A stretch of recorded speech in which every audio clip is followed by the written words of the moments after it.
You must have seen many killers on screen, but what do you think about a real killer? Well, it's about a real killer like the killer seen in thrilling or sensational movies and dramas who is making the headlines these days. Breaking news in the murders of 4 college students in Moscow, Idaho on November 13th, stabbed to death in their beds in a crime that has horrified and mystified the nation.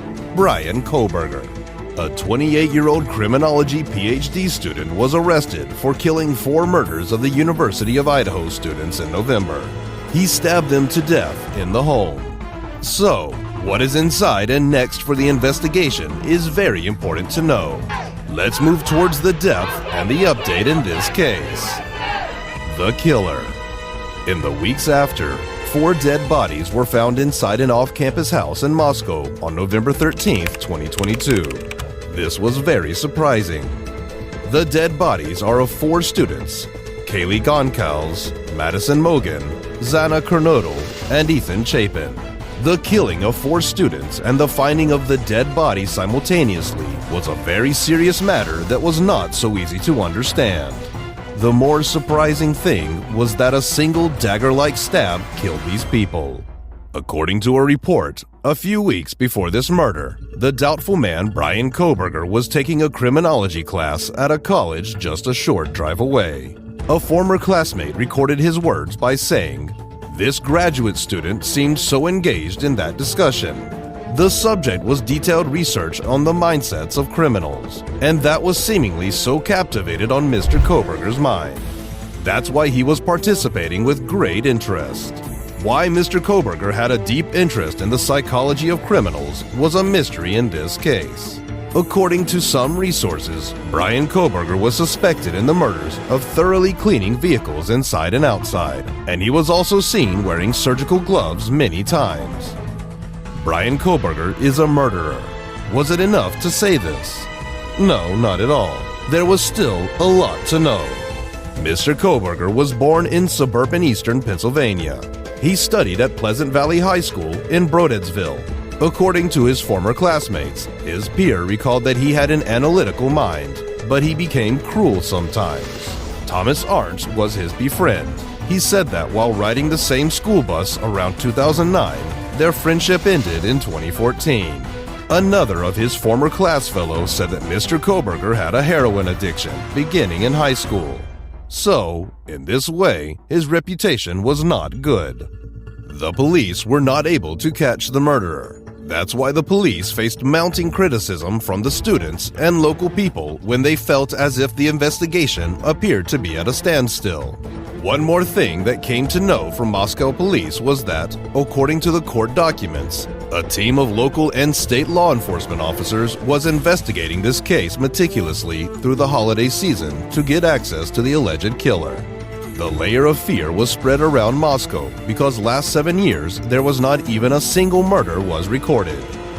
Many students start to leave that down.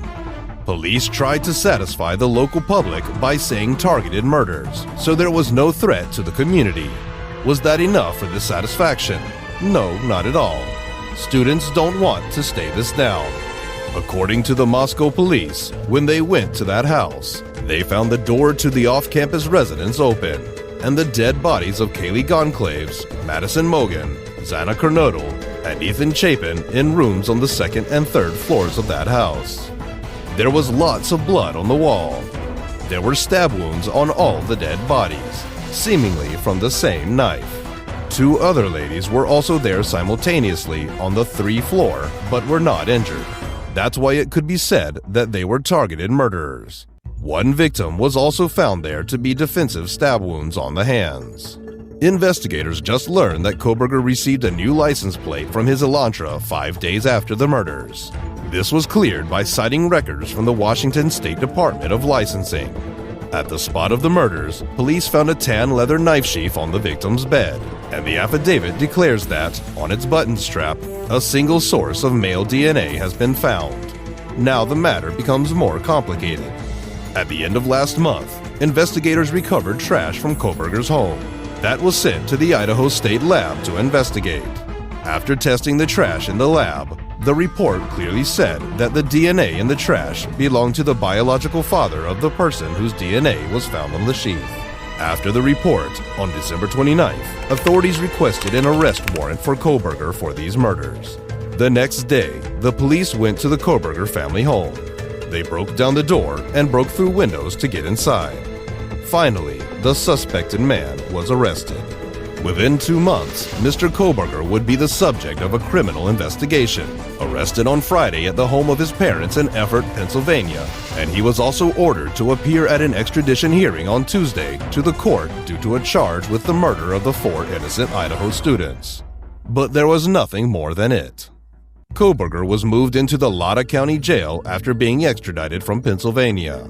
The detail of the affidavit was released Thursday as Bryan Kohberger made his first court appearance in Idaho. In court, the local public asked whether police had arrested the right man because a mature man who was a PhD candidate in criminal justice would be too smart for this crime. During the investigation, when asked Mr. Bryan Kohberger that why he murdered innocent students, he replied, "No, I did not do anything." Then he was asked, why was he even in Moscow, 8 miles from his home? Then he replied, "For shopping, because the shopping is better in Idaho." John Labor is the public defender in Monroe County who was presenting to Mr. Kohberger. He said that he was totally shocked by this arrest. However, the family of Bryan Kohberger said that they love or support his son and brother, and they also prayers for that victims. That is true that Moscow police took so criticism and a lot of heat from public in those 7 weeks after the incident. The University of Idaho provost and executive vice president Tory Lawrence said to CNN, "I'm very thankful that they stayed committed to the case and that they just sharing limited facts, only what they could share so that they didn't disrupt the investigation. If they had shared everything publicly, it became difficult to catch Mr. Kohberger." None of the online discussions or the members of groups identified Mr. Kohberger. In this way, it cannot be clear how or whether he knew the victims. The police had also tried their best to tamp down rumors by ruling out several people as suspects, and the accusations were spreading so fast that it appeared they could not do so quickly enough. People have stopped nearly all details of the investigation. That's why people's frustration started rising, including relatives of the victims. The public said that the police are not doing the task. People had no idea that the police were secretly investigating this case. It was good that the issue had been largely resolved. The police have done their part, and now the next part is the court.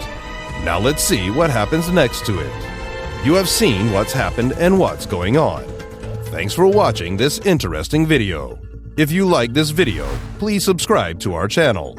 Hit the bell icon to stay updated. And remember to share this crime story with your friends.